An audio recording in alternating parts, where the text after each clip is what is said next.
దానం ప్రేమరాజ్. పేరులోనే దానం, పేరులోనే ప్రేమ రెండూ కలగలిపిన సార్థక నామధేయుడు.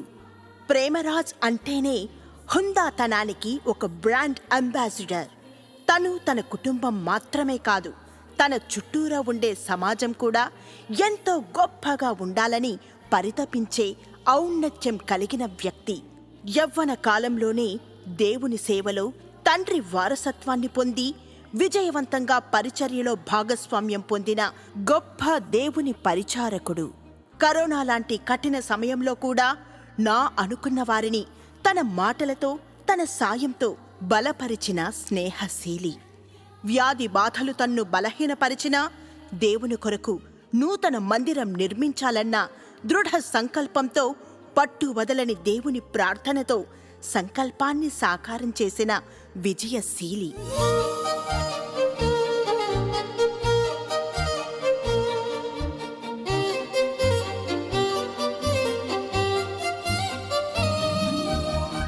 మంచి పోరాటము పోరాడి తిని, నా పరుగు కడముట్టించి తిని, విశ్వాసము కాపాడుకొంటిని అని 2 తిమోతి 4వ అధ్యాయం 7-8 వచనాలలో చెప్పబడిన వాక్యమును తన జీవితంలో మందిర నిర్మాణంలో నెరవేర్చి అదే సన్నిధిలో హాయిగా నిదురించిన దేవుని ప్రగాఢ విశ్వాసి.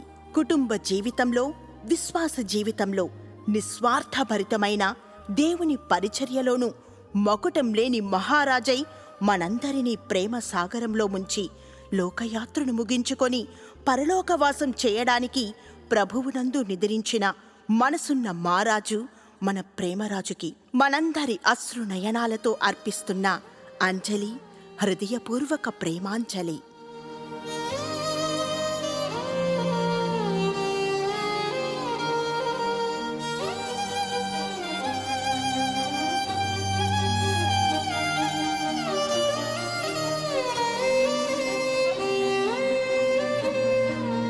కావలి వాస్తవ్యుడు దానం కృపానందం మరియు చోడం స్వర్ణాబాయి దంపతులకు 6 సంతానం.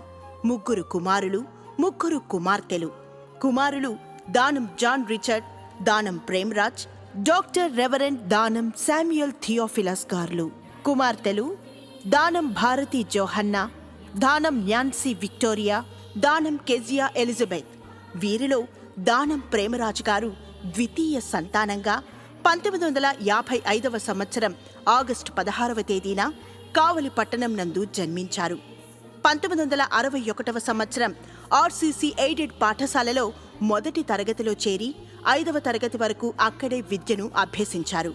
6వ తరగతి నుంచి 9వ తరగతి వరకు కొడవలూరు జెడ్పీ హైస్కూల్ నందు, చివరిగా గండవరం జిల్లా పరిషత్ పాఠశాలలో 10వ తరగతి ఉత్తీర్ణత పొందారు. అనంతరం విఆర్ కాలేజ్ నందు ఇంటర్మీడియట్ మరియు డిగ్రీ వంటి ఉన్నత విద్యను అభ్యసించారు. తదుపరి సెల్ఫ్ ఎంప్లాయ్మెంట్ స్కీమ్ నందు ఆమంచర్లలో కోళ్ల ఫారం పెట్టారు. అక్కడే రేషన్ డీలర్షిప్గా కూడా చేశారు. ఆ స్థలంలో దేవుని ఘనమైన ఆశీర్వాదాలతో పాస్టర్ ఎడ్వర్డ్ జాషువా గారి ఆధ్వర్యంలో తండ్రి గారైన దానం కృపానందం గారితో స్వంత ఖర్చుతో ఒక సంఘాన్ని నిర్మించారు. ఇందులో దానం కృపానందం మరియు స్వర్ణాబాయి దంపతులు చేసిన పరిచర్య, కృషి ఎంతో కొనియాడదగినది. ఆ సంఘంలోనే దానం ప్రేమరాజ్ గారు కూడా చేసిన విశేష సేవా కృషి వలన సంఘం బాగా అభివృద్ధి చెందింది. ఆమంచర్లలో దానం ప్రేమరాజ్ గారి సేవ మన్నారప్పాడు, బెత్సైదా కాలనీ వంటి ఊళ్లల్లో ఇంకా విస్తృతంగా ఎంతో ఘనంగా జరిగింది. ఆయన చేసిన సేవలకు గాను అక్కడి ప్రజలు అత్యానంద భరితులై ప్రేమరాజు గారిని మా ఊరి ధర్మరాజు అని కొనియాడేవారు. ఎందుకంటే అక్కడి పేద ప్రజలకు దైవిక పరిచర్య మాత్రమే కాదు, అవసరంలో ఉన్న ప్రతి పేద కుటుంబానికి ఉచితంగా ఆయన చేసిన ఆర్థిక సహాయం అటువంటిది కాబట్టి. దానం అన్న పదాన్నే తన ఇంటి పేరుగా కలిగిన ప్రేమరాజ్ నిజ జీవితంలో దానం చేయడం కూడా గొప్ప దైవ సేవగా భావించేవారు. ఎంతోమంది చిన్నారులను, యవ్వనస్తులను వాక్యంతో బలపరిచి కఠిన సమయాలలో కూడా పరిచర్యను కొనసాగించిన దృఢ విశ్వాసి. అంతేకాదు, వేదాయపాళెం సంఘంలో రెవరెండ్ ఎడ్వర్డ్ జాషువా పాస్టర్ గార్ల ఆధ్వర్యంలో యూత్ లీడర్షిప్ యవ్వనస్తుల పరిచర్యలో ఎంతో ఆత్మీయకరంగా పాల్గొనేవారు. వీరి ఆధ్వర్యంలో ఆ సంఘంలో అప్పటి పరిచర్య విస్తృతంగా అభివృద్ధి చెందింది. అలాగే వేదాయపాలెం గుడ్ న్యూస్ బాప్టిస్ట్ చర్చిలో కూడా ప్రేమ్రాజ్ గారి పరిచర్య బహు కొనియాడదగినది. ఇలా విశేష పరిచర్య కొనసాగిస్తున్న రోజుల్లోనే 1985వ సంవత్సరంలో షుగర్ ఫ్యాక్టరీ నందు ఉద్యోగం సంపాదించుకొని తన తోటి ఉద్యోగుల మధ్యలో మంచి పేరు సాధించారు. రైతులందరితో చక్కటి సహవాసం ఏర్పరుచుకొని ఎప్పుడూ ప్రేమ్రాజ్ గారిని కలవరించుకొనేంతగా సన్నిహిత సంబంధంతో ఎంతో దగ్గరయ్యారు. ఇలా సుదీర్ఘకాలం పాటు పనిచేసిన అనంతరం 2013 నందు పదవీ విరమణ పొందారు. 1985 అక్టోబర్ 9వ తేదీన చీదర్ల ఫ్రాన్సిస్ మరియు సివి సుబ్బమ్మ దంపతులకు 8వ సంతానమైన చీదర్ల దేవసేన గారితో వివాహ బంధంలోకి అడుగుపెట్టారు ప్రేమ్రాజ్ గారు. గుడ్ న్యూస్ బాప్టిస్ట్ చర్చి నందు వీరి పరిశుద్ధ వివాహం ఆ రోజుల్లోనే ఎంతో ఘనంగా ఆర్భాటంగా ఆకాశమంత పందిరి, బోలెడు మంది బంధుమిత్రుల నడుమ దేవునికి ఎంతో మహిమకరంగా జరిగింది.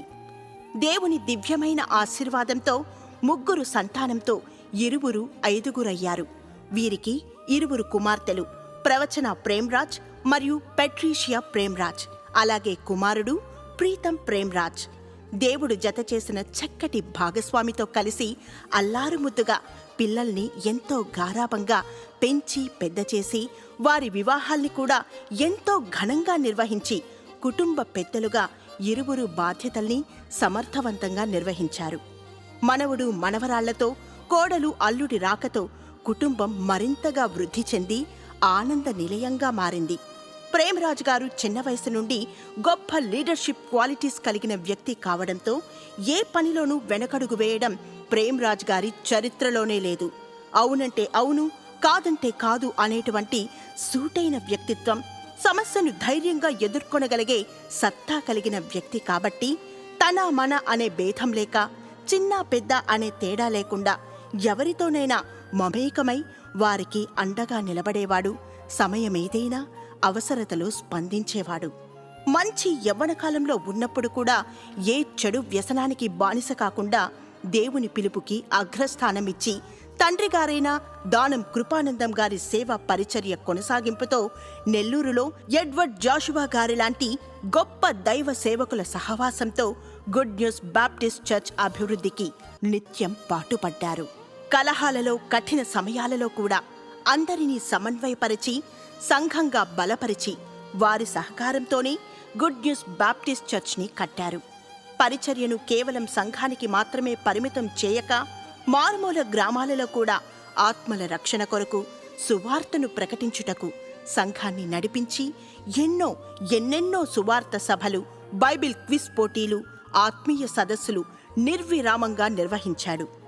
ఏనాటికైనా తన సంఘంతో కలిసి మరొక సొంత దేవుని మందిరం నిర్మించాలని రాత్రి పగలు ప్రయాసపడి స్థలాన్ని ఎంపిక చేసిన విషయం నుండి మందిరం చివరి పని వరకు సంఘమంతా కలిసి సంఘ సభ్యుల సహకారంతో అత్యుత్తమ కృషి సలిపిన నిరంతర శ్రామికుడు మన ప్రియతమ దివంగత ప్రేమరాజ్ గారు. మందిర నిర్మాణ సమయంలో ఎదురైన ఎన్నో సమస్యలు, కరోనా లాంటి భయంకరమైన పాండమిక్ పరిస్థితులు, ముఖ్యంగా తనను శారీరకంగా ఇబ్బంది పెట్టిన ఎన్నో ఆరోగ్య సమస్యలు ఏదీ కూడా తన సంకల్పాన్ని విఫలం చేయలేకపోయాయి. కష్టానికి తగ్గ ఫలాన్ని అనుభవించే రోజును దేవుడు ప్రేమ్రాజ్ జీవితంలో 2023వ సంవత్సరం అనుమతించాడు. తనకై ఏర్పాటు చేయబడ్డ దివ్య మందిరం ద్వారా మందిరాన్ని అనుకున్న విధంగా సంఘ సభ్యుల సహకారంతో ప్రయాసల కూర్చి లేపాడు. అదే మందిరంలో విగత జీవిగా ఎంతో ప్రశాంతంగా నిదురించాడు. ప్రతి విజయం వెనుక ఒక స్త్రీ ఉంటుంది అనబడే లోకోక్తి మనందరికీ విదితమే. ప్రేమ్రాజ్ విజయరాజ్గా తన సంకల్పాన్ని సాకారం చేసి దేవునికై తన పరుగును కడముట్టించడానికి తెర మీద మనకు ప్రేమ్రాజ్ కనపడితే, తెర వెనుక దేవుని తరువాత తనకు తోడుగా నీడగా వెన్నంటే నిలిచింది సతీమణి దేవసేనమ్మ.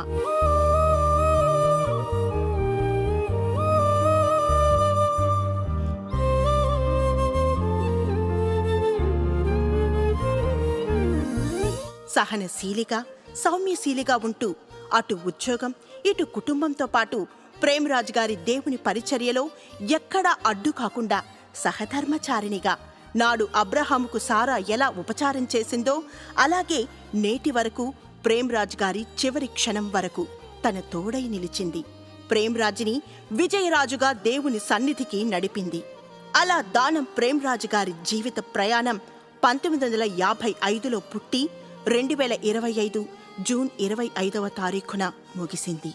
ఆయన చూపిన ప్రేమకు, చేసిన పరిచర్యకు, అవసరాల్లో ఎంతో మందికి అండగా నిలిచిన తన హృదయాన్ని బట్టి పరలోక మహిమరాజ్యంలో మనందరి కొరకు తప్పక ఎదురు చూస్తుంటాడని, చూడాలని, మిగిలిన తన కుటుంబం ఆ దేవుని నీడలో బహుగా ఆశీర్వదింపబడాలని మనస్ఫూర్తిగా కోరుకుందాం. ప్రేమతో ప్రేమరాజుకి నివాళులు అర్పిద్దాం.